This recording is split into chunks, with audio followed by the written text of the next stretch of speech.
मोठ्या मोठ्या 2 स्कॉर्पिओ भरून नोटा आल्या होत्या, पण त्या टाळणारा एक निष्ठावान आमदार आपल्याकडे आहे, एक खैरे साहेबासारखा एक निष्ठावान नेता सुद्धा आपल्याकडे आहे. आणि म्हणून बांधवांनो, आपल्याला या सगळ्या विषयाचा विचार करावा लागेल. मला एक 2-3 हप्त्यापूर्वी विमानतळावर संदीपान भुमरे भेटले. खैरे साहेब मला म्हणे, दानवे साहेब तुम्ही कहून आमच्या दारूचा प्रचार करता? म्हणलं कहून नको करू. नाही म्हणे तुम्ही 14 दुकान आहे म्हणता. म्हणलं मग खऱ्या किती आहे? मी आता दत्ता गोडेला विचारलं, 9 तर खऱ्या आहे. ठीक आहे म्हणलं, भाषणात दुरुस्ती करतो. 14 दुकानात दारूच्या या जिल्ह्यात. म्हणे माझा व्यवसाय दारू आहे. मी जयस्वाल साहेबाचा व्यवसाय दारूचा आहे, प्रदीप जयस्वालचा तर मी समजलो असतो. भुमरेचा कुठून दारूचा व्यवसाय झालेला आहे? चूक आहे का बरोबर आहे? प्रदीप जयस्वाल साहेब म्हणले असते की माझा व्यवसाय दारूचा तर मी समजलो असतो. भुमरेंचा 2 वर्षामध्ये व्यवसाय झालेला आहे दारूचा. उद्धवजी ठाकरे साहेब आलेले, आपण जोरदार टाळ्या वाजवून साहेबांचं स्वागत करू. दुष्ट शक्ती जाळल्या, मार्ग स्पष्ट दावल्या, धगधगती पेटू दे मशाल.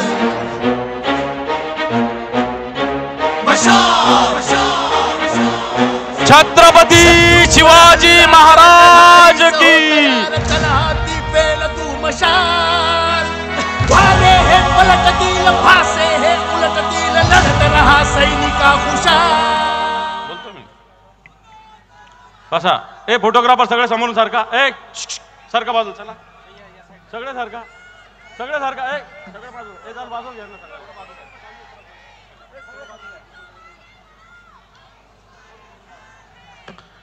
मी मुद्द्यावर येत होतो. ते म्हटले माझ्या 14 नाही 9 दुकानात दारूच्या. एक दारूच्या दुकानाचा रेट तुम्हाला माहिती नाही. गव्हर्नमेंटचा ऑफिशियल रेट 1.25 कोटी रुपये. ब्लॅक मध्ये घेतलं तर 6-6 कोटी 10-10 कोटी रुपये एका दारूच्या दुकानाचे रेट आहे. 2 वर्षामध्ये तुमच्याकडे 10-12 दारूच्या दुकाना येतात कशा? आणि म्हणून अशा प्रकारचं पार्सल आपल्याला पैठणला परत पाठवावं लागणार आहे बांधवांनो. हे पार्सल आपल्याला इथं येता कामा नये. दुसरीकडे एक पोपटपंची करणारा उभा आहे MIMचा खासदार, जो 13 तारखेनंतर माजी खासदार होणार आहे. हा नुसतं भाषण करतो. अनेक आंदोलनं केली. नुसती तोडीपणीसाठी नामांतराच्या विरोधात आंदोलन केलं. MIDCच्या जमिनी रेसिडेन्शियल झाल्या म्हणून आंदोलन केले. गुटख्याच्या विरुद्ध आंदोलन केलं. दारूच्या दुकानाच्या विरुद्ध आंदोलन केलं. परंतु एकही आंदोलन सक्सेस झालं नाही. हे खऱ्या अर्थानं रजाकाराचे लोक आहेत. आणि म्हणून बांधवांनो, ही निवडणूक अतिशय महत्वाची आहे. आज या संभाजीनगरचा विकास शिवसेनेनं साधलेला आहे. आज खऱ्या अर्थानं शेतकऱ्यांचा विकास शिवसेनेनं साधलेला आहे. खैरे साहेबांनी काय केलं अशा प्रकारचा प्रश्न अनेक लोक विचारतात. या खैरे साहेबांना गरीब मुला मुलींचे लग्न केलेले आहे. या खैरे साहेबांनी या संभाजीनगरात पासपोर्ट ऑफिस आणलेलं आहे. या खैरे साहेबांना सोलापूर धुळे रस्ता जेव्हा काँग्रेसची सत्ता देशात होती तो आणलेला आहे. या खैरे साहेबांना नगर नाक्यापासून होणारे 160 लोक मेले होते, तो रस्ता खैरे साहेबांना केलेला आहे. विचारता काय खैरे साहेबांनी केला? समांतर जलवाहिनी या संभाजीनगरात आली ती खैरे साहेबांना आणलेली आहे. भूमिगत गटार योजना जी आणली होती ती खैरे साहेबांना आणलेली आहे. आणि या संभाजीनगरचा जो विकास झालेला आहे तो शिवसेनेने साधलेला आहे. ग्रामीण भागातला असेल, शहरी भागातला असेल, उद्धवजी ठाकरे साहेबांचं सरकार होतं. या शहरासाठी 2,500 कोटी रुपये उद्धवजी ठाकरे साहेबांनी दिले. 2,500 कोटी रुपये. या 2,500 कोटीमध्ये 1,100 कोटीचे काम सुरू झाले होते. या 1,100 कोटीमध्ये अनेक कामं सांगता येईल. या शहरातली पिण्याच्या पाण्याची योजना उद्धवजी ठाकरे साहेबांना सुरू केलेली आहे. ज्यावेळी 1680 कोटीची होती, आता 2700 कोटीची आहे. या शहरामध्ये स्वर्गीय बाळासाहेब ठाकरे यांचं स्मारक उद्धवजींच्या नेतृत्वाखाली झालेलं आहे. या शहरात सफारी पार्कचं काम शिवसेनेनं सुरू केलेलं आहे. या शहरात जे रस्ते गुळगुळीत झालेले आहे, हे उद्धवजी ठाकरे साहेब मुख्यमंत्री होते. आपल्या महापालिकेत एक खडकू नव्हता. 152 कोटी रुपये उद्धवजी ठाकरे साहेबांना मंजूर केलेले आहे. या शहरामध्ये महानगरपालिकेसाठी एक इमारत बांधण्याचं स्वप्न उद्धवजींनी बाळगलं होतं. या शहरामध्ये कोविडच्या काळामध्ये 250 बेडचं हॉस्पिटल उद्धवजीनं बांधलेलं आहे. या शहरामध्ये लॅब शिवसेनेनं सुरू आहे. या शहरामध्ये स्मार्ट बस शिवसेनेनं केलेली आहे. या शहरामधला कचऱ्याचा प्रश्न होता, आपल्याला आठवत असेल. ह्या कचऱ्याचा प्रश्न कोणी सोडवला असेल तर तो उद्धवजी ठाकरे साहेबांनी सोडवलेला आहे. या शहरात 9 कचरा प्रक्रिया केंद्र कोणी सुरू केले? हे उद्धवजी ठाकरे साहेबांनी सुरू केलेले आहे. या शहरामध्ये बायोमिथेन प्रकल्प कोणी सुरू केला? तो उद्धवजी ठाकरे साहेबांनी केलेला आहे. या शहरात ठिकठिकाणी सायकल ट्रॅक कोणी केले? ज्यावेळेस उद्धवजींचं सरकार होतं. या शहरात जे बस थांबे झालेले 100 हे उद्धवजींच्या काळामध्ये झालेले. या शहरामधलं संत एकनाथ रंगमंदिर, आज जे गद्दारांनी तिथं मेळावा घेतलेला आहे, ते सुद्धा उद्धवजी ठाकरे साहेबांच्या काळात आपण केलेलं आहे. या शहरातला स्विमिंग पूल याचं नूतनीकरण उद्धवजी ठाकरे साहेबांच्या काळात झालेलं आहे. या शहरातलं घाटीचं विस्तारीकरण 165 बेड उद्धवजींच्या काळात वाढलेले. आणि म्हणून बांधवांनो, मी आपल्याला आवाहन करेल की ही निवडणूक करत असताना शिवसेनेनं विकास सुद्धा साधलेला आहे. या शहरामध्ये 40,000 घरकुलाची योजना, त्याची ईडीची इन्क्वायरी चालू आहे. भारतीय जनता पार्टीचे एक मंत्री आणि एक आमदार यांची ईडीची इन्क्वायरी चालू आहे. यांना टेंडर पाहिजे होतं, म्हणून 40,000 घरकुल इथं मिळू शकलेलं नाही. बांधवांनो, ग्रामीण भागामध्ये जी उपसा जलचन मंत्रिमंडळाच्या माध्यमातून मराठवाडा वॉटर ग्रीडला 285 कोटी रुपये उद्धवजीनं दिले. गंगापूर आणि वैजापूरसाठी सुद्धा वॉटर ग्रीडसाठी 1100 कोटी रुपये उद्धवजींच्या काळात दिलेले. या शहरात संत विद्यापीठ सुरू झालं, ते उद्धवजी ठाकरे साहेबांनी सुरू केलेलं आहे. आणि म्हणून मी आपल्याला आवाहन करेल, एक निष्ठावान शिवसैनिक आपल्या समोर उभा आहे. हा निष्ठावान शिवसैनिकाच्या नेतृत्वाखाली आपण काम करतो. हा शिवसैनिक एका व्याख्यानामध्ये एक वक्ता बोललाय, हा शिवसैनिक झुकता नहीं, हा शिवसैनिक रुकता नहीं और ये शिवसैनिक बिकता तो बिलकुल नाही. असा शिवसैनिक आपल्या समोर उभा आहे. आणि म्हणून मशालीला विजय करा, अशा प्रकारचं आव्हान करतो आणि थांबतो. जय हिंद, जय महाराष्ट्र. यानंतर महाराष्ट्र राज्याचे कुटुंब प्रमुख, शिवसेना पक्ष प्रमुख, महाराष्ट्राचे लोकप्रिय माजी मुख्यमंत्री आदरणीय उद्धव ठाकरे साहेबांचा सत्कार व्यासपीठावरील मान्यवर उमेदवार हे करतील अशी मी त्यांना विनंती करतो.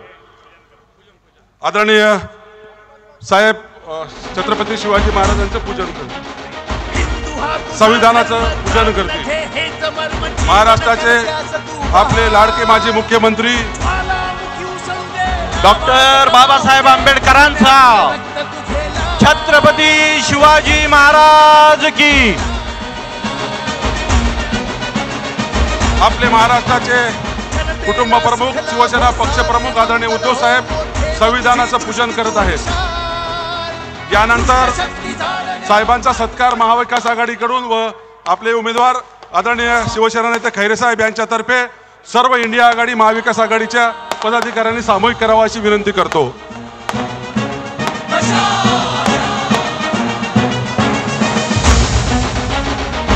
महाराष्ट्राचे कुटुंब प्रमुख, शिवसेना पक्ष प्रमुख, हिंदुत्व सम्राट माननीय महाराष्ट्राचे माजी मुख्यमंत्री उद्धव साहेब ठाकरे यांचा जय भवानी. वंदनीय हिंदुत्व सम्राट माननीय बाळासाहेब ठाकरे यांचा जय भवानी. महाविकास आघाडी इंडिया आघाडीचा आपली निशाणी.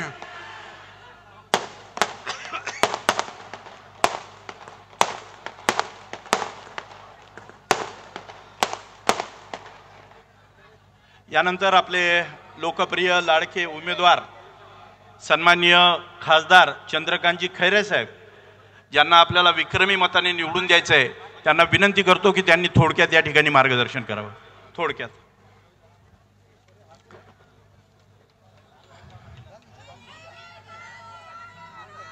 महाराष्ट्राचे कुलस्वामिनी आई तुळजाभवानी, हिंदवी स्वराज्य संस्थापक राजे शिवछत्रपती शिवाजी महाराज, थोर घटनाकार परमपूज्य भारतरत्न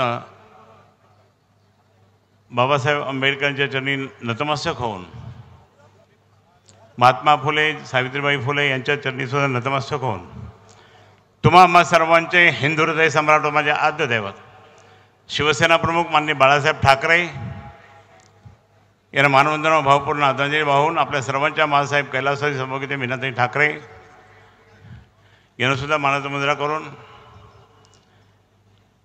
महाविकास आघाडीचे स्थापन करणारे शिवसेना पक्षप्रमुख माननीय उद्धवजी ठाकरे साहेबांच्या चरणी नतमस्तक होऊन आदित्य ठाकरे साहेबांना मानाचा मुजरा करून, लोकसभेची ही निवडणूक माझी 6वी निवडणूक आहे आणि त्या 6व्या निवडणुकीच्या निमित्ताने देशभरावर त्या ठिकाणी आपलं राज्य आणण्यासाठी जो काही हुकुमशहा पद्धत चालली ते बंद करण्यासाठी या ठिकाणी आपण उपस्थित आहात। सर्वच मान्यवर या ठिकाणी उपस्थित आहेत। सर्वांचं नाव घेऊन त्या ठिकाणी मी वेळ घेत नाही, कारण साहेबांना त्या ठिकाणी पुढचा कार्यक्रम आहे। पण मी या ठिकाणी मुद्दाम सांगेन आपल्या सर्वांना, जे काही मागच्या टर्ममध्ये ज्यांनी म्हणजे आता मावळाची टर्म ज्यांची आहे त्यांनी या जिल्ह्यासाठी शहरासाठी काहीच केलेलं नाही आहे आणि म्हणून मी मुद्दाम म्हणेल त्यांना अजून लोकसभा समजले नाही, दिल्ली समजले नाही, फक्त दंगली धोपे करण्याचं काम यांनी केलं। 1990ला पहिला हिंदू आमदार झाल्यानंतर 28 वर्ष या जिल्ह्यामध्ये या शहरामध्ये दंगल होऊ दिले नाही आपण शिवसेनेच्या माध्यमाद्वारे। नंतर मग मात्र त्याने राजाबाजारमध्ये केली, राम मंदिरासमोर केली। हे दंगली सुरू झाल्यामुळे DMIC मध्ये येणारे प्रोजेक्ट सुद्धा थांबले। लोक म्हणे MIM है ना इधर, हम नहीं आते।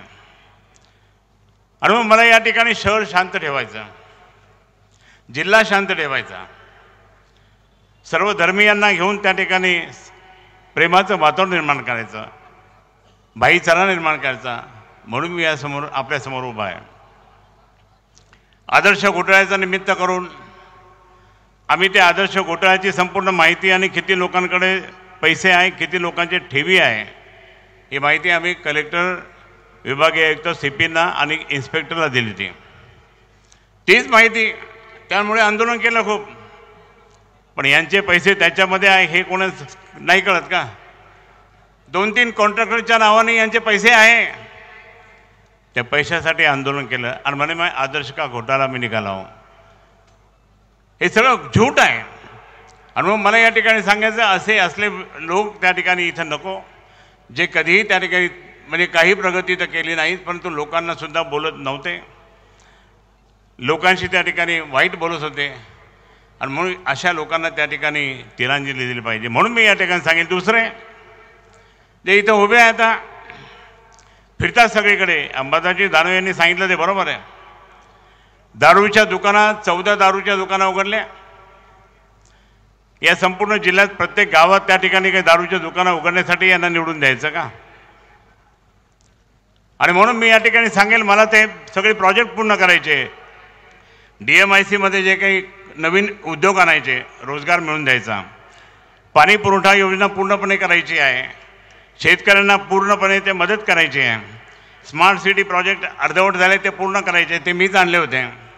आणि म्हणून जे प्रोजेक्ट अपूर्ण आहे ते अपूर्ण प्रोजेक्ट पूर्ण करण्याचं, जसं सोलापूर ते धुळेमध्ये टनेल आहे तर टनेलचं पण या ठिकाणी मी सांगेन, माझी एक जिद्द आहे, मी साहेबांची परवानगी पण घेतली नाही, पण मी या ठिकाणी सांगेल की या दारूच्या मुळे त्या ठिकाणी बरेच संसार उद्ध्वस्त झाले। हा माणूस त्या ठिकाणी दारूच्या दुकानात, तुम्हाला एक क्लिप माहीत असेल, त्यांचं भाषण चालू होतं, एक दारू पिलेला माणूस असा आडवा गेला, काही लोकांनी त्याला पकडलं, अरे पकडू नको, ते आपलंच गिराईक आहे, म्हणजे सिद्धच झालं ते की हे दारूच्या दुकानात किती लोकांच्या कशा हे केलं। आणि म्हणून मला या ठिकाणी सांगायचं, मला हे असले धंदे मी कधी केले नाही माझ्या आयुष्यात, आणि म्हणून जर असं असेल तर त्या ठिकाणी आपल्या सर्वांना यांना सरळ करायचं। आज कोणत्या आणि कशा प्रकारे हे काय चाललं, याचा गद्दार आहे, ही लढाई गद्दाराच्या विरुद्ध आहे. हे सगळ्या गद्दारांना गाडायचं आहे. 5 गद्दारांना आपल्याला गाडायचं आहे या जिल्ह्यात. गाडणार की नाही? कारण त्यांनी माननीय उद्धवजींना धोका दिला, शिवसेना प्रमुखांच्या विचाराला धोका दिला आणि फुटून फक्त खोक्यासाठी फुटून गेले, तिकडे खोक्यासाठी गेले. म्हणून गद्दारांना आपला हा जिल्हा कधीच बरोबर घेत नाही, माफ करत नाही. आणि म्हणून आपल्या सर्वांना त्या ठिकाणी गद्दाराला त्या ठिकाणी, आणि म्हणून मी घोषणा करतोय, माझं सगळ्यात महत्त्वाचं त्या ठिकाणी मी सुरू केलेलं आहे. या ऐतिहासिक शहराला त्या ठिकाणी जे मी या ठिकाणी सांगेल की जे इतकं चांगलं स्वरूप या ठिकाणी शिवसेना प्रमुखांनी आणि उद्धव साहेबांनी या ठिकाणी निर्माण केलं. आज हा या ठिकाणी या शहरामध्ये काय चाललं? भरमसाठ दारू, देशी दारू. त्यामुळे कोणी ना कोणी रस्त्यात पडतं, कोणी काय होतं, कोणी काय. जर शहर शांत ठेवायचं असेल, जिल्हा शांत ठेवायचा असेल तर हे सगळ्यात पहिले देशी दारू बंद केली पाहिजे. आणि मी या ठिकाणी ठराव करेन माझ्या सगळ्या ग्रामपंचायतचा, सगळीकडे फिरेन, ही देशी दारू बंद केली पाहिजे. ही देशी दारूमुळे त्या ठिकाणी संपूर्ण संसार उद्ध्वस्त होत आहे. आणि मी देशी दारू त्या ठिकाणी पूर्ण या वर्षामध्ये त्यांनी सगळे फिरून त्या ठिकाणी सगळे ठराव करून घेईन, कलेक्टरला सबमिट करेन आणि अधिकृतपणे नियमाने करेन आणि ती देशी दारू पूर्णपणे बंद करेल. देशी दारूमुळे त्या ठिकाणी खूप आज या ठिकाणी आपण इथे आहात. मी अनेक वर्षापासून या ठिकाणी शिवसेनेचं एकनिष्ठपणे काम करतो आणि काम करत असताना आपल्या सर्वांना माहीत आहे मी प्रामाणिकपणे या ठिकाणी काम केलं आहे. मी कधी त्या ठिकाणी धोका दिला नाही, मातोश्रीला नाही, शिवसेनेला नाही, उद्धवसाहेबांना नाही आणि माननीय शिवसेना प्रमुखांना नाही, कधीच नाही धोका दिला, धोका देणार पण नाही. आणि माझ्या या जनतेला सुद्धा त्या ठिकाणी मी कधी धोका देणार नाही. माझी विनंती अशी, मी आज माझी शेवटची त्या ठिकाणी ही टर्म आपल्या आशीर्वादाने पूर्ण करणार आहे. आणि मग शेवटची टर्म पूर्ण 5 वर्ष करून पुढे सेवाच करत राहील. जसं माननीय शिवसेना प्रमुखांनी शेवटपर्यंत सेवा केली तसे मी त्या ठिकाणी त्यांचाच अनुकरण करून मी तुमची सेवा करत राहील. मला फक्त आशीर्वाद असू द्या. मी या ठिकाणी विनंती करतो, तुमची सेवा करण्यासाठी, तुम्हाला संरक्षण देण्यासाठी आणि तुमचा विकास करण्यासाठी, या भागामध्ये निर्व्यसनी होण्यासाठी आपण सर्वांनी मला आशीर्वाद द्यावा एवढी विनंती करतो. जय हिंद, जय महाराष्ट्र. म्हणून मी नतमस्तक होतो आपल्यासमोर.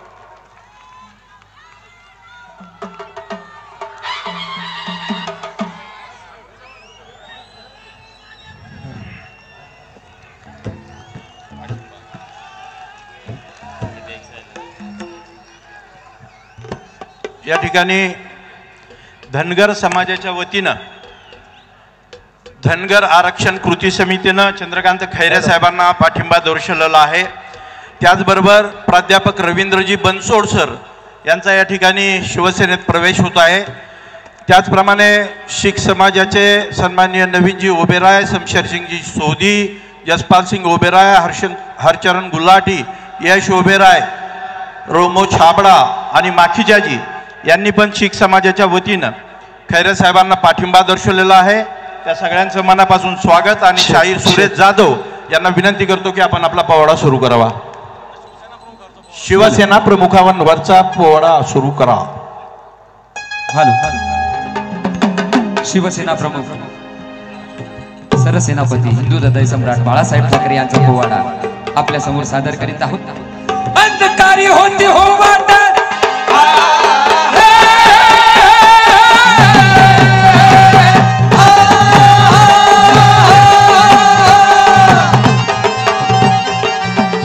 अंधकारी होती हो वाट, हिंदू सम्राट प्रबोधनकारी ठाकरे हो बाज, प्रबोधनकारी ठाकरे हो बाज, प्रबोधनकारी ठाकरे हो बाज, प्रबोधनकारी ठाकरे हो बाज. शिवसेनेचं येईल हो राज, शिवसेनेचं येईल हो राज, शिवसेनेचं येईल हो राज, शिवसेनेचं येईल हो राज. थाकीत करतो शाहीर राजजी, थाकीत करतो शाहीर राजजी, थाकीत करतो शाहीर राजजी.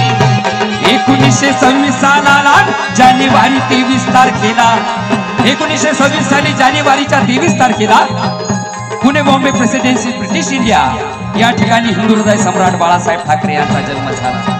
पण यावेळी मुंबईची या महाराष्ट्राची परिस्थिती काय होती म्हणाल तर मुंबईत होती बेजारी तशीच लाचारी विठ बिगारी भांडवलदाराने पाया रुबिले भांडवलदारांनी पाय रोवले भांडवलदाराने पाया रुबिले भांडवलदारांनी पाय रोवले इथे राजकारणी होते चेले इथे राजकारणी होते चेले भरती हो सारे पोट आपले भरती हो सारे पोट आपले भरती हो सारे पोट आपले हा माझा महाराष्ट्र हा मराठीयांचा कष्टकऱ्यांचा पण या महाराष्ट्राची परिस्थिती बिकट झाली मग याच वेळी हा सर्व चाललेला नगनाथ अन्याय थांबवण्यासाठी विडा हाती घेतला ते म्हणजे सरसेनापती बाळासाहेब ठाकरे यांनी बाळासाहेब ठाकरे यांनी 1966 साली या शिवसेनेचा पाया रोवला मी विनंती करतो महाराष्ट्राचे कुटुंब प्रमुख शिवसेना पक्षप्रमुख महाराष्ट्राचे माजी लोकप्रिय मुख्यमंत्री आदरणीय उद्धवजी ठाकरे साहेबांना माननीय उद्धव ठाकरे साहेबांचा वंदनीय हिंदुत्व सम्राट साहेब बाळासाहेब ठाकरे यांचा जय भवानी.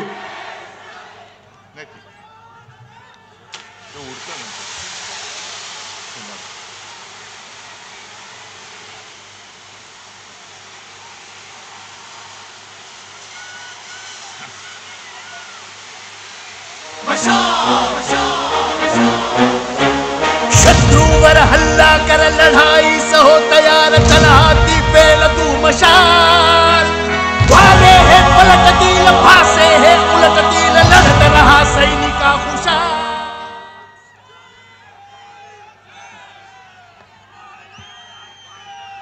जमलेल्या माझ्या तमाम देशभक्त बांधवांनो भगिनीनो आणि मातांनो मी मुद्दामून देशभक्त बोललो कारण ही लढाई देशासाठी आहे.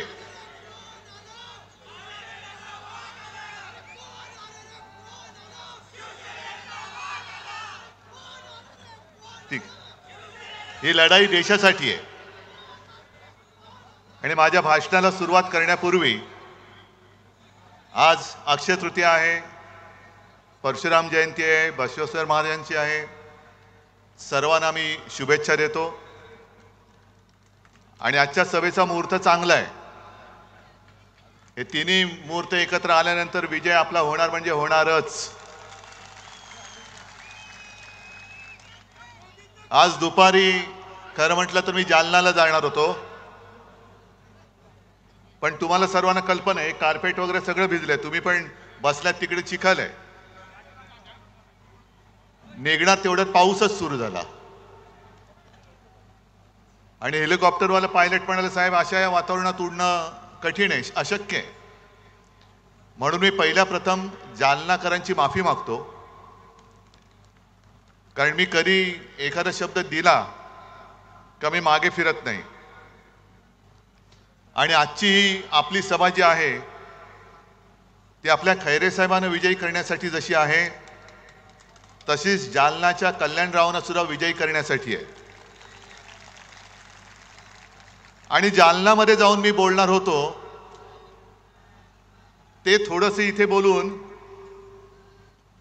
आपल्या दोन्ही जागांचा आणि जेवढ्या काही जागा आता राहिल्यात त्या महाविकास आघाडीच्या त्या विजयी करण्यासाठी मी तुम्हाला आवाहन करतोय. मी जालन्यात जाऊन बोलणार होतो की 5 टर्म म्हणजे किती वर्ष झाली 25 आयुष्यातली 25 वर्ष एका व्यक्तीला तुम्ही निवडून देतात आणि वृत्तपत्रात मी बातमी वाचली की जालनामध्ये काही मतदान कार्ड ही कचऱ्याच्या पेटीत सापडली. मला असं वाटलं की बहुतेक मतदारांनी विचार केला असेल की मतदान करायचं कशाला 5 टर्म आपण निवडून दिलंय आता जालनामध्ये काही प्रश्नच शिल्लक राहिलेले नाहीत. म्हणजे सकाळी नळ उघडला काही सकाळी 7 ते 10 दूध येतं 10 ते 12 पाणी. आता इथला विचार करायला पाहिजे की इकडे आपल्या समोर जो गद्दार उभा आहे त्याचा नळ उघडला तर काय येईल. मग तुम्हाला दारू आला पाहिजे की पाणीवाला पाहिजे. आणि जालना सगळं सुधारलं असणार काही प्रश्न शिल्लक राहिले नसणार. पण एकूण जर विचार केला तर ही 25 वर्ष गेली फुकट, मोदींची 10 वर्ष गेली फुकट. आता जालनाकरांनी रावसाहेबांना विचारलं पाहिजे, आता तरी जालना झालं, खूप दिलं तुम्हाला, आता जा बाबा एकदाचे. आता आमचा कल्याणराव तिकडे पाहिजे, कारण आता आम्हाला कल्याण करायचंय जालन्याचं.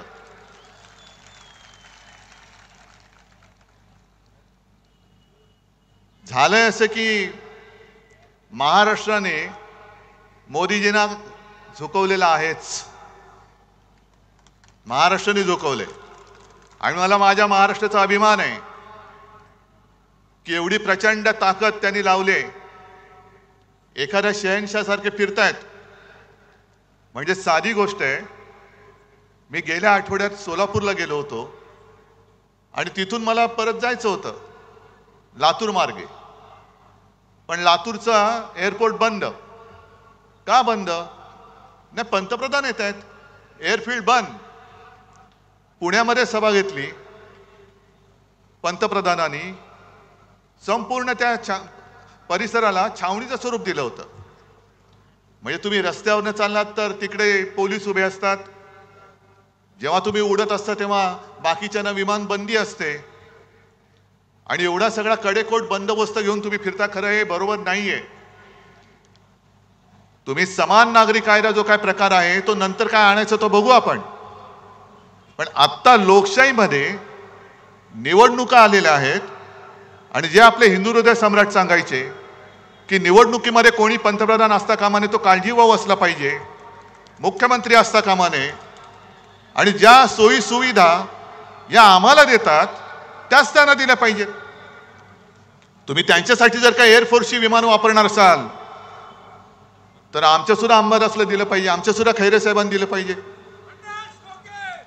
आणि जर तुम्ही आम्हाला बंदी करणार असाल तर त्यांना देखील बंदी केली पाहिजे, तर त्यांना सुद्धा बंदी केली पाहिजे.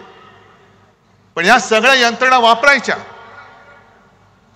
जसं मी येतो लोकांमध्ये जातो, आज सुद्धा मी माझी तयारी, इकडे येऊन बसायला माझी तयारी, कारण मला भीती नाही माझ्या लोकांपासून. पण मोदीजी तुम्ही पोलीस बाजूला ठेवून जनतेत येऊन दाखवा ना. रस्त्यावरनं चालताना सुद्धा एकटे चालतात, म्हणजे संपूर्ण कडेकोट बंदोबस्त, खासगी वेशातले पोलीस, युनिफॉर्म मधले पोलीस गुप्तहेर फिरतायत. आणि तरी देखील ते सांगतात, आजच सकाळी कुठे बोलले ते की हे म्हणे मला संपवायला निघाले. अहो एवढे केविलवाणी तुम्ही काय झालात? एवढे केविलवाणी परिस्थिती काय दिली? संपूर्ण ताकद तुमच्याकडे. तुम्ही माझा पक्ष पळवलात, तुम्ही माझं चिन्ह चोरलत, तुम्ही माझी माणसं फोडलीत, तरी देखील तुम्हाला उद्धव ठाकरे पासून भीती वाटते. मग उद्धव ठाकरे बरा आहे की लोकांमधला? बरं भरकटलेच असे की आज नेमका एक रिपोर्ट त्यांनी जाहीर केलाय केंद्र सरकारने की गेल्या काही वर्षात मुसलमानांची लोकसंख्या वाढली. मोदीजी तुम्ही 10 वर्ष पंतप्रधान होतात, हे तुमचं यश आहे की अपयश आहे नेमकं? मुस्लिमांची लोकसंख्या वाढली म्हणजे तुमचं कौतुक करायचं का तुमचं आम्ही विरोध करायचा काय? आम्हाला तेच कळत नाही. तुमची 10 वर्ष होती, त्याच्या आधी इकडे देवेंद्र फडणवीसांची 5 वर्ष होती, त्याच्या आधी केंद्रात अटलजींचं सरकार होतं. मग नेमकं तुम्हाला मतं पाहिजे तरी कोणाची? म्हणजे कोण तुम्हाला खुश व्हायला पाहिजे? पण मोदीजी तुम्ही जी भाषा वापरत आहात ती तुम्हाला शोभा नाही देत. माझ्या हिंदुस्थानला आणि माझ्या महाराष्ट्रामध्ये तर ही भाषा चालूच शकत नाही, आम्ही खपूनच घेऊ शकत नाही. कारण हा महाराष्ट्र आणि हा मराठवाडा हा साधू संतांचा आहे, एकमेकाचा आदर करणार आहे. अरे पंढरपूरच्या वारीमध्ये सुद्धा फुगड्या वगैरे खेळल्यानंतर एकमेकाच्या पाया पडून आशीर्वाद घेण्याची, शुभेच्छा देण्याची प्रथा परंपरा आमच्या महाराष्ट्रामध्ये आहे. आणि नेमकं तुम्ही ठरवा काय करायचंय ते. आजपर्यंत तुम्ही सगळं फोडलत. शिवसेना फोडली, तोडलीत, राष्ट्रवादी तोडलीत, फोडलीत, तरी देखील कधी मला डोळा मार, कधी पवारांना डोळा मार. आज सकाळी पवारांना डोळा मारला की या आमच्याकडे. एका ठिकाणी बोलायची नकली शिवसेना आहे, एका ठिकाणी बोलायचं नकली राष्ट्रवादी आहे. आणि मग म्हणायचं आजा मेरी गाडी में बैठ जा. एवढे घाबरलेत कारण त्यांना कळून चुकलेलं आहे की आता हे परत दिल्ली बघत नाहीत आणि महाराष्ट्र तुम्हाला दिल्ली बघू देणार पण नाही. तुम्ही वेडवाकडं काही बोलताय. आम्ही कधीही तुमच्या कौटुंबिक किंवा खासगी जीवनाबद्दल बोललो नव्हतो, बोलण्याची इच्छा पण नाहीये. पण मोदीजी, तुम्ही 2014 साली तुम्ही पंतप्रधान व्हावत ह्या पत्रावरती माझी सही घेतली होती, 19 साली घेतली. आणि काल तुम्ही जे बोललात ते मात्र मी तुम्हाला क्षमा करू शकत नाही. माझा महाराष्ट्र तुम्हाला क्षमा करू शकणार नाही, अजिबात नाही. तुम्ही माझ्या शिवसेनेला नकली सेना म्हणालात. एवढंच नाही, तुम्ही मला बाळासाहेबांचा नकली संतान म्हणालात. नकली संतान बोलताय. अहो, तुम्ही तुमचा आत्मा सैतानाला विकलात की काय? मोदीजी, तुम्ही तुमचा आत्मा विकलात सैतानाला, जसं सगळं आदरणीला विकलात तसं. मग कशालाही थेर करतायत? बाळासाहेबांच्या आत्म्याला काय वाटत असेल? खरंच विचार करा. 2014 साली होय, माझ्या शिवसेना प्रमुख बाळासाहेब ठाकरे यांच्या शिवसेनेचा पाठिंबा तुम्ही तुमच्या बुडाला पंतप्रधान पदाची खुर्ची चिकटवण्यासाठी म्हणून घेतला होतात ना. मग 2014 साली ज्या दिवशी मी माझ्या तुळजाभवानीचं दर्शन घेऊन मुंबईला गेलो, नेमका त्याच दिवशी तुम्ही एकनाथ खडसेंकडनं फोन मला का करवलात की आपली युती तोडली म्हणून. तेव्हा तर मी युती तोडली नव्हती ना. 14 साली तुम्ही युती तोडलीत. काय वाटलं असेल बाळासाहेबांच्या आत्म्याला, तो विचार नाही केलात. 19 साली तुम्ही ज्या शिवसेना प्रमुखच्या खोलीमध्ये तुमचे ते दुसरे अमित शहा, बाळासाहेबांची खोली म्हणजे त्याला आम्ही मंदिर मानतो, त्या खोलीमध्ये त्यांनी ठरवलं होतं, कारण मी माझ्या वडिलांना शब्द दिलाय, माझी आई वडिलांची शपथ घेऊन मी बोललोय, आई तुळजाभवानीची शपथ घेऊन मी बोललेलो आहे की मी शिवसेना प्रमुखांना शब्द दिला त्यांच्या अखेरच्या काळात की मी आपल्या शिवसेनेचा मुख्यमंत्री करून दाखवेन आणि मी तो पुन्हा करून दाखवेन. मग तो शब्द तुम्ही तोडलात.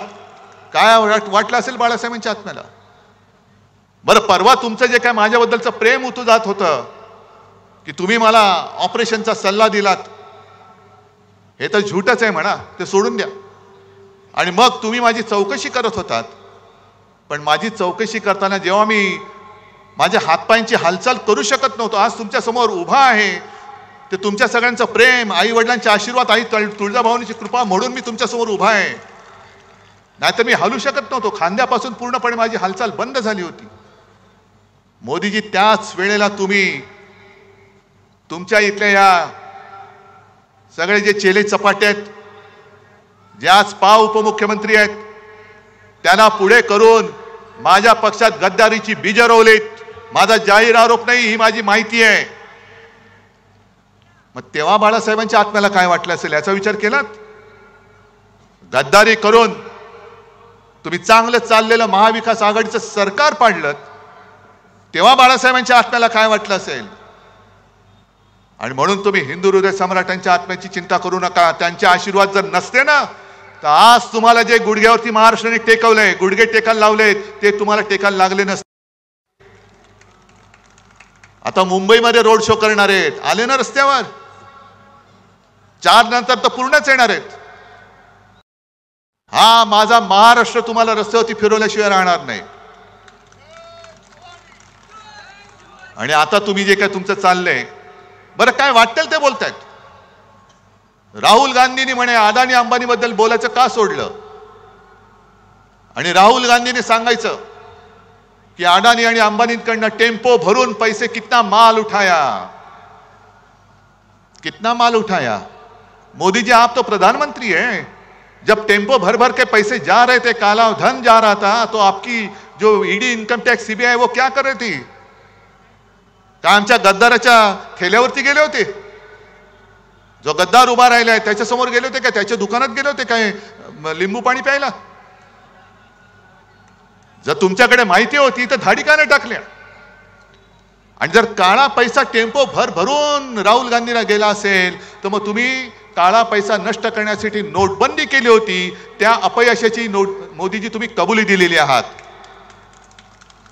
तुमचं सगळंच फसलेलं आहे, सगळंच फसलंय. देवेंद्र फडणवीस जे काय सांगतात की मोदीजींच्या इंजिनाला विकासाचे डबे आहेत. अहो, विकासाचं इंजिन डबे सोडून द्या. गेले 10 वर्ष आम्ही बघतोय नुसते डबेच लागतायत, पण तुमच्या डब्याला खाली भ्रष्टाचारांची त्याचं काय करताय तुम्ही? आणि संपूर्ण देशाने आता ठरवलंय की हे आता इंजिनच बदलायचे. गुजरातला पाठवून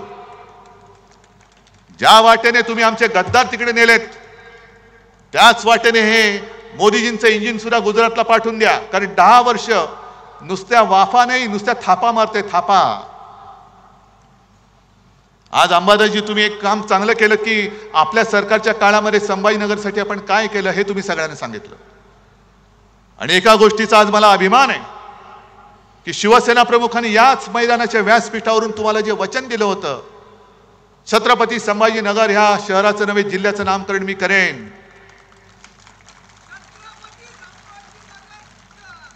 मला अभिमान आहे की त्यांचा पुत्र म्हणून मुख्यमंत्री असताना ते करण्याचं भाग्य मला लाभलं.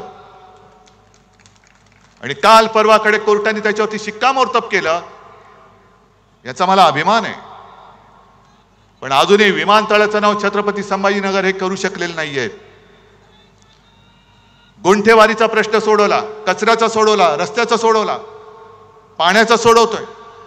समांतर जलवाहिनी ती सरकारकडनं मी पाण्यासाठी मी पैसे देत होतो. आता काय झालं माहिती नाही, कारण मी मुख्यमंत्री असताना 1-2दा येऊन स्वतः त्याची पाहणी करून गेलो होतो. आता सरकार पाडलं. आता मला सांगा, तुमच्या घरामध्ये पाणी येते, संपूर्ण मराठवाडा आज आक्रोश करतोय पाण्याच्या नावाने. दुष्काळ, जवळपास दुष्काळच पडलेला आहे. पण तिकडे मोदींना लक्ष द्यायला वेळ नाही. अमित शहा तिकडे नाही जाऊ शकत. तुम्ही मला डुप्लिकेट म्हणता, नकली म्हणता, पवार साहेबांना भटकती आत्मा म्हणता, पण इकडे माझ्या शेतकऱ्यांच्या आत्मे जे तळमळत आहेत, जनतेच्या आत्मे तळमळत आहेत, पाण्यासाठी काहूर उठलंय. अनेक शेतकऱ्यांनी आत्महत्या केलेल्या आहेत. बरं मला सांगा, तुम्ही इतक्या वेळा किती वेळा मोदींच्या सभा पाहिल्या या काळामध्ये? भाषण ऐकलीत की नाही ऐकलीत? नाही, मी तर ऐकलंच नाही. मी कधीच ऐकत नाही, मी कधीच ऐकत नाही. पण मोदी ज्या वेळेला मनमोहन सिंग पंतप्रधान होते तेव्हाच एक ती क्लिप माझ्याकडे आहे. आणि मोठ्या तावातावाने सांगत होते, प्रधानमंत्री महंगाई का म बोलने के लिए तयार नहीं. मग आता तुम्ही प्रधानमंत्री आहात, तुम्ही गाईवरती बोलता, महागाईवरती का नाही बोलत? आणि काय सांगितलं होतं तुम्ही? भाई और बहनों, मतदान करायला जाताना गॅस सिलेंडरला नमस्कार करून जा, सांगितलं होतं ना. मग त्यांचं भाषण काढा. पेट्रोल के दाम नीचे गए कि ऊपर गए, डीजल के दाम नीचे गए कि ऊपर गए, पेट्रोल के दाम, गॅस, डीजल, पेट्रोल, गद्दार के दाम किती खोके? ते 50 खोके आता उघडलेत. आणि नुसत्या खोके ना उघडलेत, बाटल्या सुद्धा फुटल्या असतील. आता बाटल्या सुद्धा फुटल्या असतील. पण 10 वर्ष जर का तुम्ही या माझ्या महाराष्ट्रावरती जो आघात केला, अरे आमचंच चुकलं खरे. 19 साली युती तोडणार होतो आम्ही, 14 साली तुम्ही तोडली होती, पण आम्ही हिंदुत्वासाठी म्हणून परत तुमच्या बरोबर युती केली. आणि आता आम्हाला कळलं की तुमचं हिंदुत्व आणि आमचं हिंदुत्व याच्यात जमीन आसमानाचा फरक आहे. मी मागे सुद्धा बोललो, आज सुद्धा सांगतो, आमचं हिंदुत्व, आपलं हिंदुत्व हे घरातलं चूल पेटवणारं हिंदुत्व आहे. आणि भाजपचं हिंदुत्व घर पेटवणारं हिंदुत्व आहे. मग एवढी नतद्रष्ट ही माणसं आहेत, दंगली घडवतात, आगी लावतात, घरं पेटवतात. घरातली चूल नाही पेटवत, घर पेटवून त्यांचे भाजपवाल्यांच्या पोळ्या त्याच्यावरती शेकतात आणि मरतात ती सामान्य माणसं मरतात, होरपळतात ती सामान्य माणसं होरपळतात. पोलिसांचे फटके सामान्य माणसे खातात, पोलिसांच्या केसेस, तुरुंगवास सामान्य माणूस भोगतो, आणि हे टगेगिरी करत एक अकेला सब पे भारी. अरे पण मेला माणूस, तुम्ही जगा किंवा मरा, पण मला पंतप्रधान करा. हे असे पंतप्रधान तुम्हाला पाहिजे? आज कांद्याचा प्रश्न पेटलेला आहे. मी काल परवाकडे जळगावला होतो, मावळला होतो. सगळीकडे शेतकरी पिसाळलेले आहेत. कापसाला भाव नाही, सोयाबीनला भाव नाही, कांद्याची निर्यात बंदी अजून उठवत नाही. काय म्हणून आम्ही तुम्हाला मतं द्यायची आम्हाला सांगा ना. गुजरातची कांदा बंदी तुम्ही उठवता, पण माझ्या महाराष्ट्राची कांदा बंदी उठवत नाही. जवळपास 1100 कोटी रुपये कांदा उत्पादकांचं नुकसान झालेलं आहे.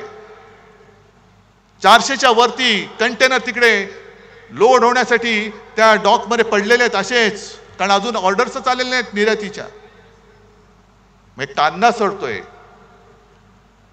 शेतकऱ्याच्या मालाला भाव मिळत नाही, आणि जाहिराती चालल्यात. आजच पेपरमध्ये जाहिरात आले की आम्ही तुम्हाला हमीभाव देऊ. मग 10 वर्ष काय केलं? गवत उपटलं. 10 वर्ष आम्ही तुमच्याकडे हमीभाव मागतोय, तुम्ही हमीभाव द्यायला तयार नाहीत. संभाजीनगरमध्ये किती उद्योग आणले? आपण जे काही उद्योग आणत होतो, करोनाचा काळ होता, तरी सुद्धा कित्येक कोटींचे नुसते सामंजस्य करार नव्हते केले, प्रत्यक्षात करार करून आपल्या महाराष्ट्रामध्ये आपण उद्योगधंदे आणत होतो. पण याने या उद्योगधंदे पळून नेले, गुजरातला नेले. सगळं गुजरात गुजरात गुजरात.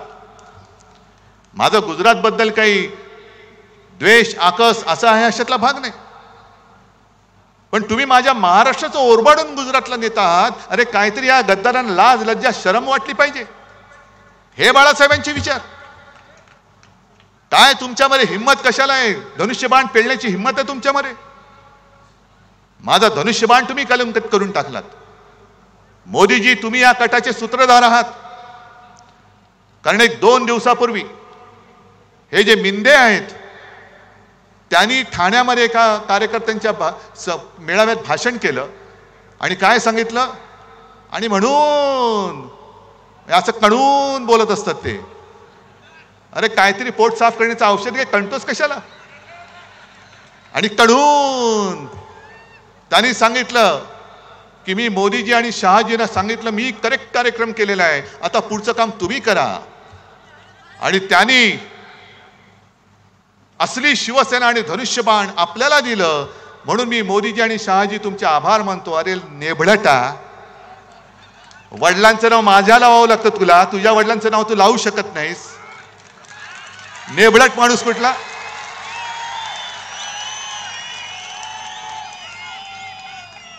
आणि हा कट कसा शिजला बघा. मोदी शहा म्हणाले होते की तुझं काम तू कर, आमचं काम आम्ही करतो, आणि ते पाठी उभे राहिले. आणि खरी शिवसेना म्हणजे नाव आणि चिन्ह यांचं आधी ठरलं होतं की तू सुरतेला ये. अरे छत्रपतींनी, शिवछत्रपतींनी सुरत लुटली असेल, तुझ्याकडनं आम्ही महाराष्ट्र लुटतो, शिवसेना तुला देतो. ही असली नतद्रष्ट अवलाद गेले 2-2.5 वर्ष महाराष्ट्रावरती राज्य करते, आम्हाला कोणाला काहीच वाटत नाही. आणि मोदीजी जे सतत सांगतात नकली सेना नकली सेना, हे नुसतं अनावधानाने आलेलं नाहीये. ज्याप्रमाणे त्यांनी निवडणूक आयोग याचा वापर केला, म्हणजे धुळीपुष्णा करणारा हा माणूस निवडणूक आयुक्त, त्याचा वापर करून आपलं नाव आणि चिन्ह त्याला दिलं. मग मध्ये ते लवादाचं नाटक केलं. तो नार्वेकर नावाचा एक आहे, तो पण असाच आहे हुजऱ्या, त्याचा वापर केला. आणि कोर्टाने चपराक मारले की ते कोश्यारी नावाचे एक जे काळी टोपी होती आपल्याकडे, त्यांनी कसं चूक केलं हे कोर्टाने सांगितलंय. आणि आता कोर्टाने जी टिप्पणी केलेली आहे की तुम्ही लोकप्रतिनिधींच्या आधारावरती पक्ष कोणाचाही ठरवू शकत नाही. हा माझा पक्ष माझ्या सोबत आहे, माझा पक्ष इकडे बसलेला आहे. निवडणूक आयुक्ताचे डोळे जर फुटले नसतील तर येऊन बघ. आणि निवडणूक आयोगाच्या निर्णयाविरुद्ध, लवादाच्या निर्णयाच्या विरुद्ध आपण सर्वोच्च न्यायालयात गेलेलो आहोत. आणि मोदीजी, तुम्ही जी काही टिप्पणी करताय, मी आज जाहीर आरोप करतोय की तुम्ही सर्वोच्च न्यायालयावरती दबाव आणत आहात. आणि सर्वोच्च न्यायालयाने याची दखल घ्यायला पाहिजे. कायद्यासमोर सगळे सारखे असतात, कोणी पंतप्रधान नसतो, कोणी साधा माणूस नाही. म्हणून तर त्या न्यायदेवतेच्या डोळ्यावरती पट्टी असते, कारण तिला आक्रोश ऐकू येतो, पण कोण छोटा कोण मोठा ती बघत नाही. मग निवडणूक आयोगाने जो निर्णय दिलाय जो चुकीचा आहे, लवादाने दिलाय तो चुकीचा आहे. पण सर्वोच्च न्यायालयाने निर्णय काय द्यायला पाहिजे, मोदींची इच्छा काय आहे हे मोदी सांगतायत, नकली सेना म्हणून. हे 4 जून पर्यंत मोदीजी तुमचं नाटक चालेल. पण नोटबंदी जशी तुम्ही केली होती, अचानक 8 वाजता आलात आणि सांगितलं की भाई और बहनो, तुमच्याकडे जे काही नोटा आहेत ना, नोटा, त्या आज रात्री 12 वाजल्यापासून त्याचे फक्त कागदाचे तुकडे राहतील, त्यांचं महत्व आम्ही काढून टाकलेले, नोटबंदी जाहीर झालेलं आहे. तसंच मी आज सांगतोय, हा महाराष्ट्र आता नाणेबंदी करतोय. महाराष्ट्रातली जनता नाणेबंदी करते. कोणतं नाणं? मोदींचं नाणं. मोदीजी 4 जून नंतर तुम्ही पंतप्रधान नसाल, तुम्ही फक्त नरेंद्र मोदी असाल, 4 जून नंतर महाराष्ट्राची नाणेबंदी सुरू होईल.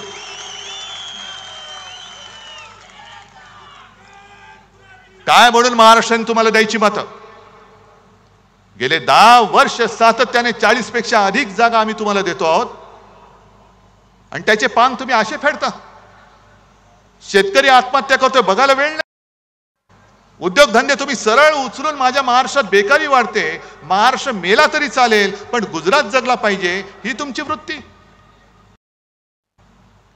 आम्ही आरक्षण देऊ, मग आजपर्यंत का नाही दिलं? आरक्षण हटवणार नाही, आजपर्यंत का नाही केलं?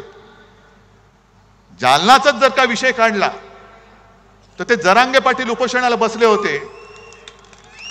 काय गुन्हा केला होता त्यांनी? का दरोडा टाकून बसला होता माणूस?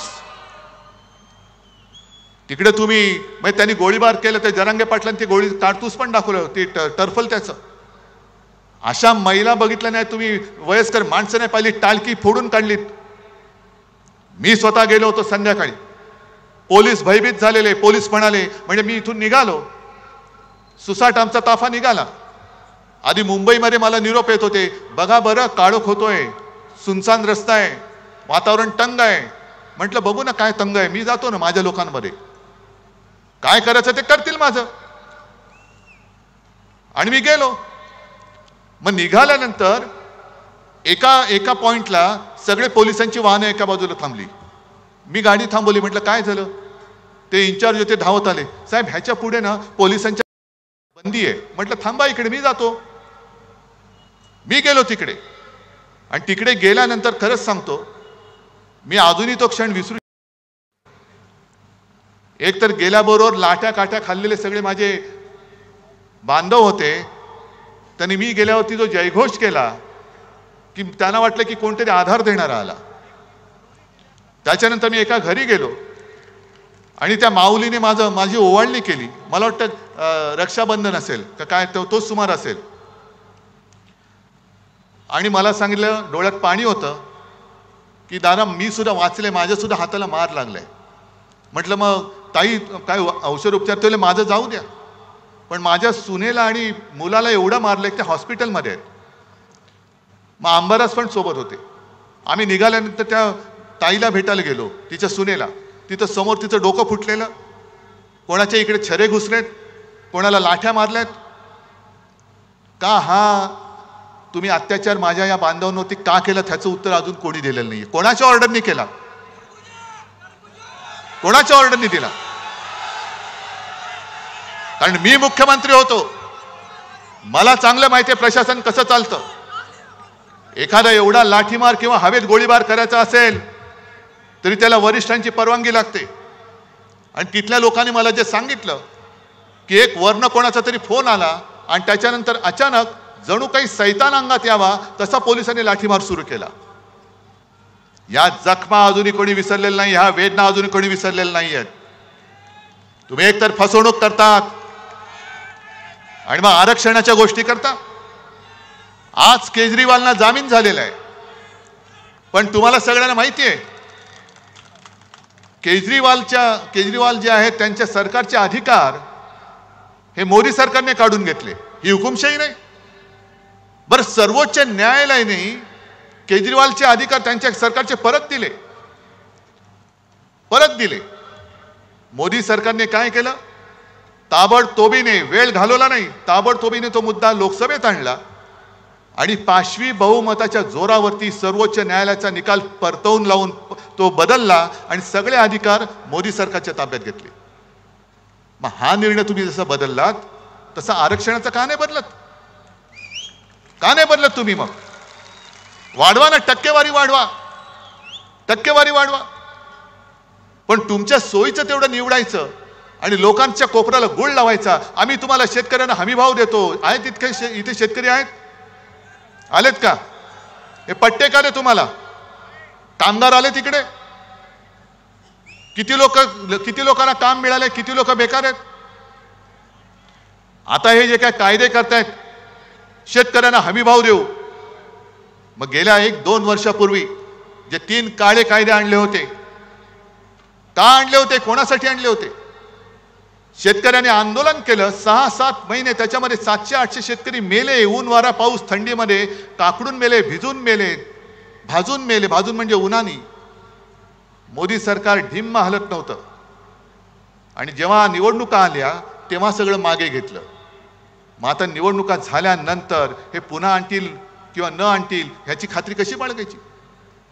आणि एक साधा प्रश्न आहे, ज्या पद्धतीने यंत्रणेचा वापर करून आपल्या शिवसेनेच्या 7-12वरती या दाढीवाल्याचं नाव लिहिलं, नेबळटाचं नाव लिहिलं, मग उद्या तुमच्या 7-12वरती त्यांच्या मित्राचं नाव लिहिलं तर तुम्ही कोणाकडे जाल?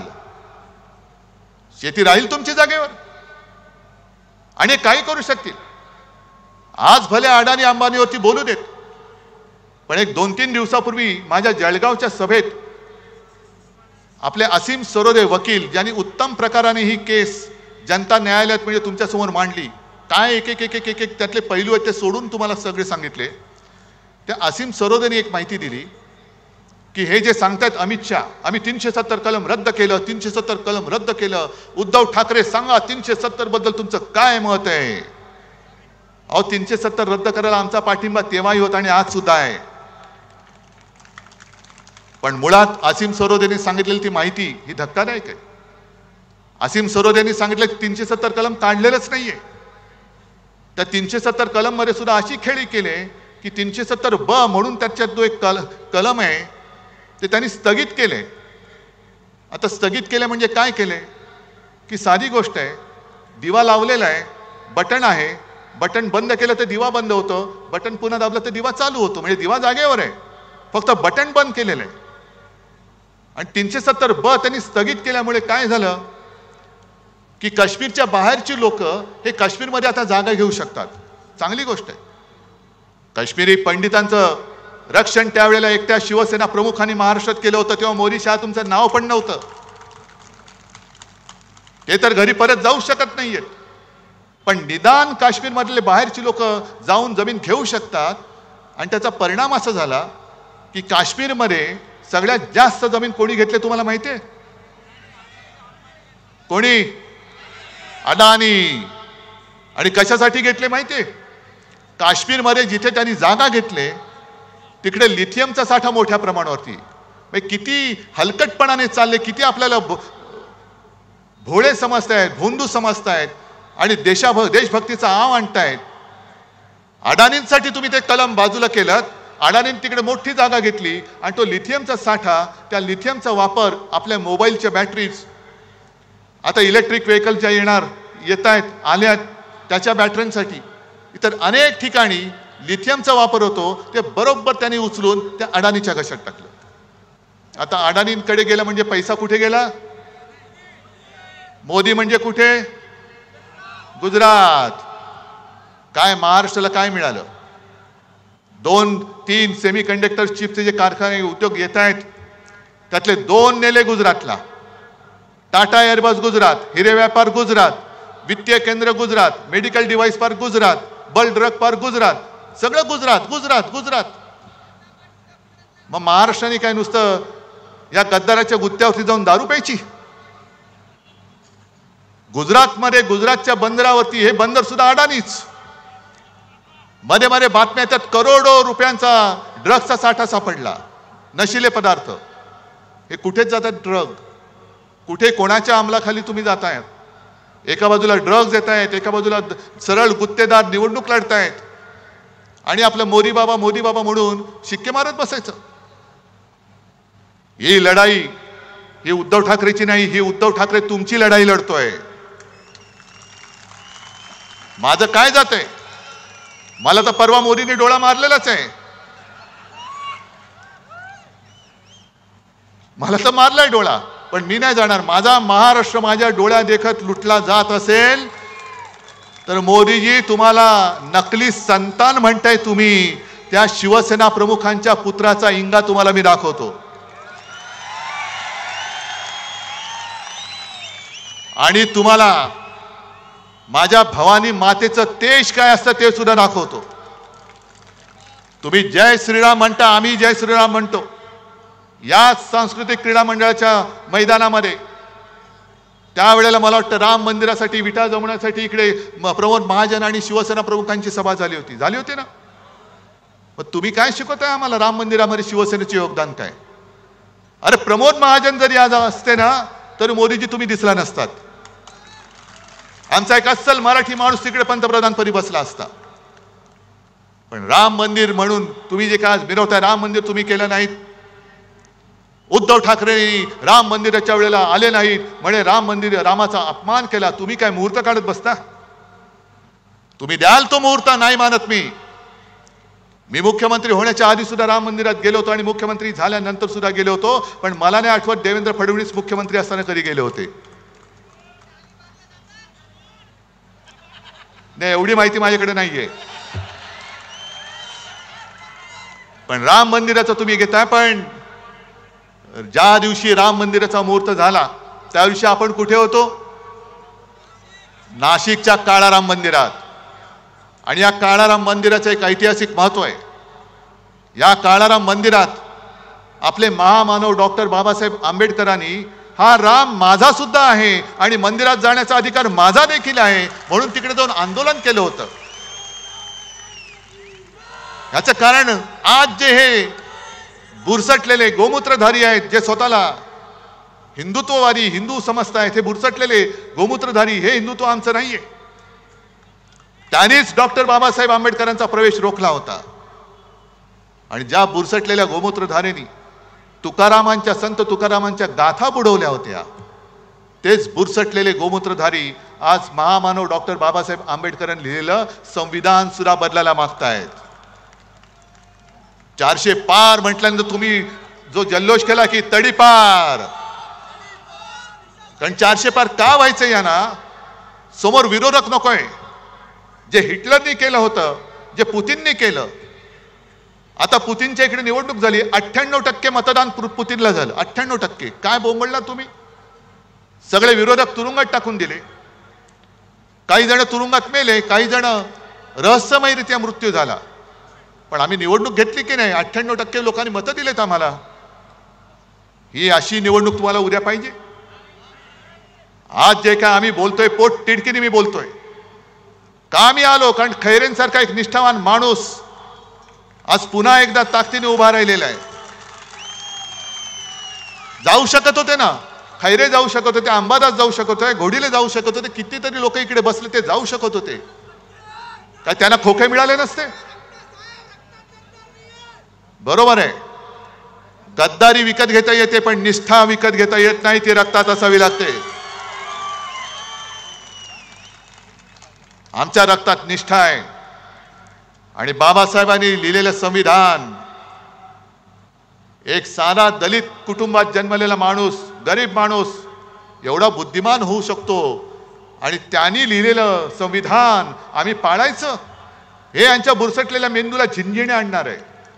हे म्हणून यांच्या झिंझिण्या आणल्यात. महाराष्ट्राचा आकाश आहे, हे संविधान बदलायचं आहे. आणि ही चाल, ह्या काही मला स्वप्न पडलं म्हणून नाही मी बोलत, त्यांच्याच काही खासदारांनी, आमदारांनी, माजी काही लोकांनी हे सगळं बिंग फोडलेलं आहे. आणि त्याच्यासाठी आपण लढतोय. म्हणून तर योग्य वेळेला मशाल आपल्या हातामध्ये आलेली आहे. योग्य वेळेला आलेली आहे. चोराच्या हातात धनुष्यबाण दिलंय आणि तुमच्या हातामध्ये मशाल आहे. ही मशाल ही आई जगदंबेची आहे. ते सगळे नाचतात ना गोंधळ घालताना सुद्धा, तसा हा गोंधळ मांडायचा होता. हा गोंधळ मांडायचा आहे. सगळ्या देवदेवतांना सांगायचं या गोंधळाला या. आणि देशाने खरं ठरवायला पाहिजे. मोदीजी तुम्ही जे मला परत परत तुम्हाला का सांगतोय, कारण काँग्रेसचे कोणतरी एक जे पित्रोदा त्यांनी का सगळ्यांची पित्र खाली आणली मला माहिती नाही. हा याच्यासारखा दिसतो. अरे दिसत असेल तुझं काय जाते. पण ते बोलल्यानंतर काँग्रेसने त्यांना काढून टाकला. मग आता मला भाजपला विचारायचंय, मोदी शिवसेना प्रमुख आणि माझ्या माचा अपमान करतायत. मी पितृदेव भव मातृदेव भव गुरुदेव भव मानणारा संस्कार झालेला माणूस आहे. माझ्यावरती माझ्या आई वडिलांचे संस्कार आहेत. मोदीजी कदाचित तुम्ही जन्म झाल्यापासून एवढे देशसेवेत मग्न झाला असाल की तुमच्या आई वडिलांनी तुमच्यावरती संस्कार करायला वेळच मिळाला नसेल. पण तुमची जी भाषा आहे ती पंतप्रधान पदाला शोभेशी नाही. ती तुम्ही माझ्या देशाची आबरू घालवताय संपूर्ण जगामध्ये. ही भाषा शोभत नाही तुम्हाला. जरा शिकवणी लावा. पुढे जरा आता आराम घ्या, कारण हे झोपत नाही असं म्हणतात. आणि जो झोपत नाही त्याच्या बुद्धीवरती दुष्परिणाम होतो. हे वैद्यकीय सत्य आहे. म्हणून भाजपला जो सुद्धा सांगतोय की तुम्ही आमच्यावरती जी टीका करता की इंडिया आघाडीकडे किती चेहरे आहेत, 5 वर्षाला 1 वर्षांनी पंतप्रधान बदलणार. अहो आमचं आम्ही बघू, पण तुमच्याकडे आता एक चेहरा आहे, तोच तुमच्या डोईजड झालाय. आता तुमच्याकडे दुसरा चेहरा कोण, कारण हा चेहरा तुम्हाला विजय नाही मिळवून देऊ शकत. 10 वर्ष झाली हा चेहरा आता घासून पुसून सगळा झाला. याच्या थापा ऐकून आम्ही आता कंटाळलो. आता भाजप समोर प्रश्न आहे की उद्या काय करायचं. कारण 2009ला सुद्धा मोदीजींनी 200च्या वर सभा घेतल्या होत्या देशात, पण जिथे जिथे सभा घेतल्या तिकडे भुईसपाट झाला होता भाजपा. सगळीकडे भुईसपाट. म्हणून मोदीजी तुम्ही कधी काळी आमचे स्नेही होतात, मध्ये मध्ये तुम्हाला सोयीप्रमाणे आमचं प्रेम येतं. म्हणून तुम्हाला मी खरंच हात जोडून विनंती करतोय की जरा थोडं शांत राहा. डोक्याला पातंजलीचं तेल रामदेव बाबांकडनं घ्या, कपालभाती करा. थोडा विलंब झाला तरी चालेल, पण आता अनुलोम विलोम करा. आणि आता जरा घ्या, वानप्रस्थाश्रमाकडे तुमची आता पावलं पडतायत. हळूवार तिकडे मार्गस्थ व्हा, पण माझ्या देशाची वाट लावू नका आता कृपा करून. अजिबात देशाची वाट लावू नका. आणि म्हणून अशा माणसाच्या हातात जे वाटेल ते बोलतायत, कधी हिंदू मुसलमान, कधी कोण काय खाते, कोणी काय करायचं, अशा माणसाच्या हातात परत आपलं भविष्य तुम्हाला देणं मंजूर आहे काय. मग या वेळेला तुम्ही काय करणार आहात एकदा जरा ओरडून सांगा. आणि जरा आपल्याला आपल्या गाण्यातला तो एक शब्द ज्याच्यावरती आक्षेप घेतलाय तो जरा एकदा जोरात घोषणा द्या. अरे पूर्ण करा ना. जय भवानी, जय शिवाजी, जय भवानी. आणि अबकी बार भाजपा तडीपार. जय हिंद, जय महाराष्ट्र. या ठिकाणी छत्रपती संभाजीनगर लोकसभा मतदारसंघाचे चंद्रकांतजी खैरे साहेब आणि जालना. एक मिनिट या, वेळेवर आले दोघही. म्हणजे खैरे साहेब तर होते, या पुढे या. जालना मतदारसंघाचे लोकप्रिय उमेदवार कल्याणजी काळे साहेब हे आपले आशीर्वाद घेत आहेत. आदरणीय साहेब त्यांना शुभेच्छा देत आहेत.